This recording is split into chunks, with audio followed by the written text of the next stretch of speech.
Aary grew up in a home that was always full of sound. Kettle whistles, cups clinking, the TV humming in the background. For most of us, those sounds are just part of life. For him, every whistle and clang was like a sudden clap of thunder. He would press his small hands over his ears or clutch the blue headphones he wore around his neck, wishing for a bit of quiet. School was even harder. The bright lights buzzed overhead. Chairs scraped against the floor. Footsteps echoed down the corridor. When he tried to read, the letters on the page seemed to wriggle and dance. Teachers wondered why he was so slow. Classmates whispered that he was different. And at home, when his spelling tests came back full of mistakes, his parents scolded him, never realizing the battle he was fighting just to get through each day.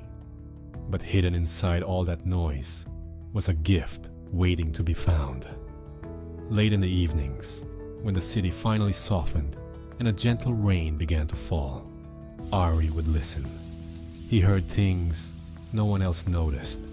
The sharp, tinny note of a drop hitting the railing, the soft trum of water on leaves, the hollow echo of puddles on the pavement. To him, it was music, real music. So he started recording it on a small second-hand recorder. It became his secret language. One day, his teacher stumbled on those recordings and introduced him to an old sound designer who visited the school. The man understood at once what Aary was hearing. With his guidance, Aary began to build something new.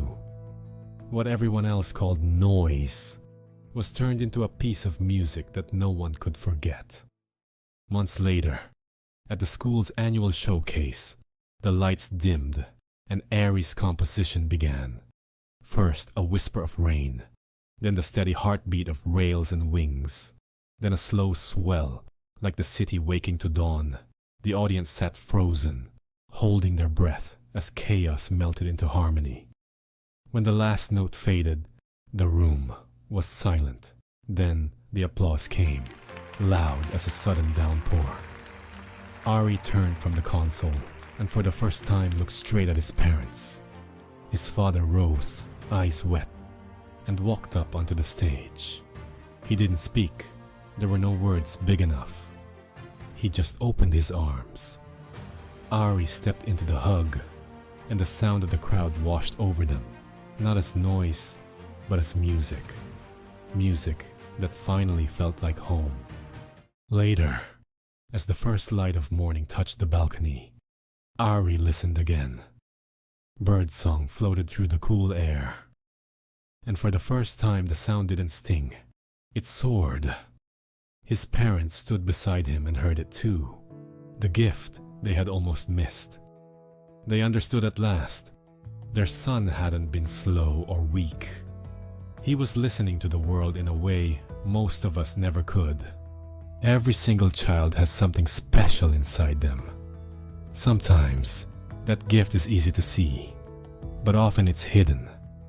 And many times we grown-ups are too busy, or we only look at school marks, so we miss it. When we push kids to be good only at academics, we might overlook the thing they were truly meant to do. Those quiet talents can stay hidden, and the child starts to feel they're not good enough, when in fact, they are. Please remember, every child is unique. Don't compare them to others. Give them time and space to find what they love, and cheer them on when they discover it. Albert Einstein said it best. Everyone is a genius. But if you judge a fish on its ability to climb a tree, it will live its whole life believing it is stupid. In the same way, every child has their own way to shine. Our job is to notice it, nurture it, and remind them every day that they are already special, just as they are. Your small encouragement might be the very thing that builds their confidence for life. If you believe every child deserves the chance to shine in their own way, type in the comments. I will help every child find their own gift. Let's see how many of us are ready to listen, so that every child's hidden melody can finally be heard. If this video inspired you, tap the like button, share it with someone who needs a reminder, and subscribe so you don't miss more uplifting stories like this.